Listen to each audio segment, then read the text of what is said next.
Hi, it's Paul from HobbyLink International. Don't forget, subscribe button is down there somewhere, and also a bell to get notified when Kenny or myself make videos.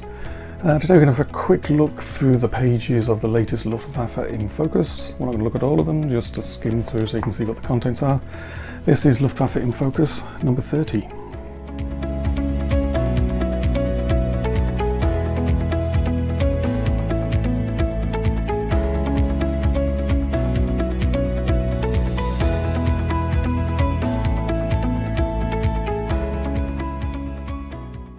Okay, let's have a look through Luftwaffe Im Focus edition number 30. We'll just have a look at some of the pages, not all of them. These are all previously unpublished photographs. So start off, contents. Basically the text throughout is in German and English. The English is always perfect. Such things like this. There's an aircraft parked on his nose on a training unit. Cover photo describing here many aircraft in North Africa had locals as auxiliaries, and they were often around the aircraft, as you can see here.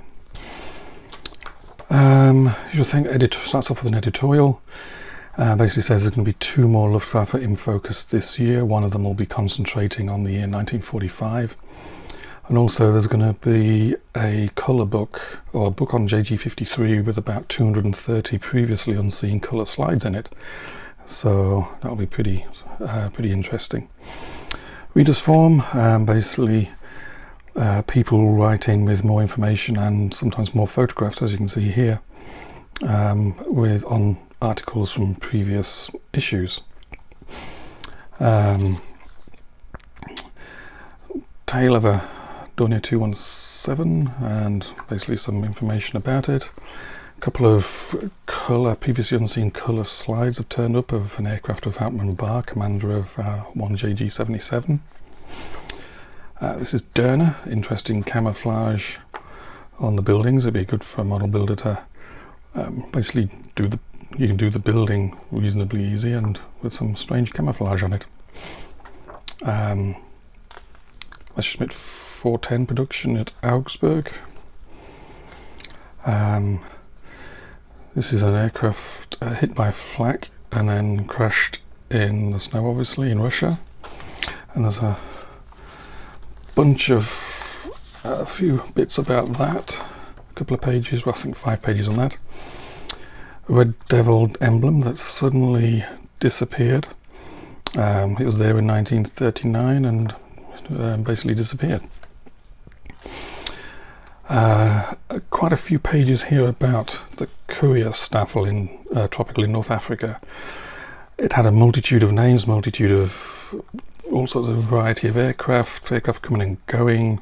There's, I think that's Rommel. So it's flying famous people around as well. And there's a whole bunch of pages on that one. Colour profiles. History of all the aircraft. There's a little bit about a German Arabic translation, like a handy phrases you need. Red boundary stone as a victory mark, a boundary stone around an airfield, marking the edge of the airfield. Somebody got 3 days confined to barracks for doing this. Obviously a trainee. A bit of an explanation of the sort of antics that trainees got up to and the punishments they got for doing them. This aircraft managed to land with this no rudder, basically. And then there's a write-up on the honour goblet. Basically, quite a few people got them. Basically, there's quite a few pages here describing it, photographs of it, award ceremonies, all that sort of thing. So that's all in there. And then it finishes off with a few pages on some aircraft in the Black Sea, and that wraps up the back cover as well. Best place to get these is direct from the publishers, and I'll put the link underneath the video, and it'll also be in on the website as well. The link will be underneath as well. And the as well as getting it from the publisher, the cheapest way is to get a subscription. So basically you subscribe to them and you get a better rate. So anyway, hope you enjoyed having a look at some of the pages.